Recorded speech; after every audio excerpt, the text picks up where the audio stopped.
শিল্পী আসতেন তো তারা ঠিক কিভাবে কথা বলতেন?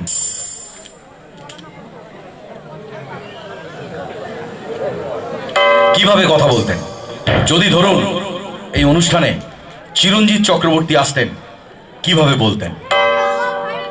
আরে হ্যাঁ, আমি জানি এখানে অনেক মানুষ রয়েছে। আরে হ্যাঁ, আমার মা নেই ছোটবেলা থেকে, আমার অনেক কষ্ট হয়, তো ওই মানুষের মাঝখানে যখন আসে আমার মাকে পাই। আরে হ্যাঁ। যদি এই অনুষ্ঠানে মিঠুন চক্রবর্তী আসতেন, কিভাবে বলতেন? আপনাদের এখানে এসে খুব ভালো লেগেছে, সব ভালো হচ্ছে, কিন্তু যেটা প্রবলেম সেটা হচ্ছে যারা ভালো করে দেখছে দেখুন, যারা খারাপ করে দেখছেন তাদেরকে মারবো, এখানে লাশ পড়বে শ্মশানে। যদি এই অনুষ্ঠানে সঞ্জীব কুমার আসতেন, কিভাবে বলতেন?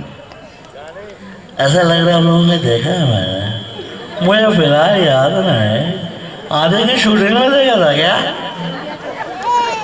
যদি এই অনুষ্ঠানে গুলশান গ্রোভার আসতেন, কিভাবে বলতেন? मुझे सवड़ा के संग गाना गाना है, मैं सवड़ा के लिए मरे हुआ, I'm a bad man। যদি এই অনুষ্ঠানে গোবিন্দা আসতেন, কিভাবে বলতেন? अरे मैंने इतने सुंदर आदमी को देखा है नहीं, आजकल जिंदगी में मिलता है नहीं यार, क्या बड़े बात है, ये सब चले ऐसा बैठ के देख रहा है, बड़ी बात है। যদি এই অনুষ্ঠানে परेश रावल আসতেন, কিভাবে বলতেন? अरे नहीं रे बाबा, ऐसा लग रहा है इन लोगों को देखा है मैंने, बाबूराव को नहीं पसंद, ये बड़ा बात है, इसमें चलता है। ओके, আমি আমার লাস্ট গানে চলে যাচ্ছি। So wonderful evening I had।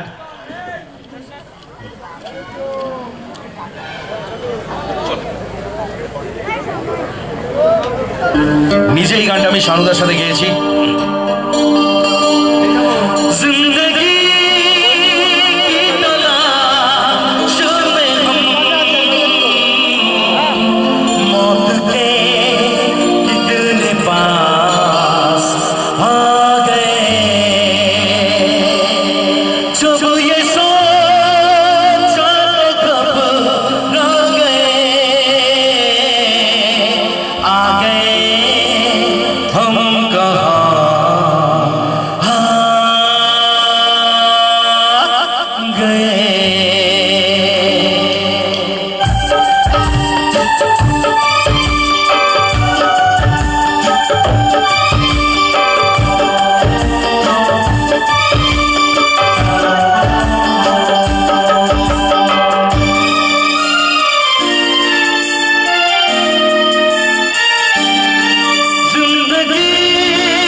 हम कहाँ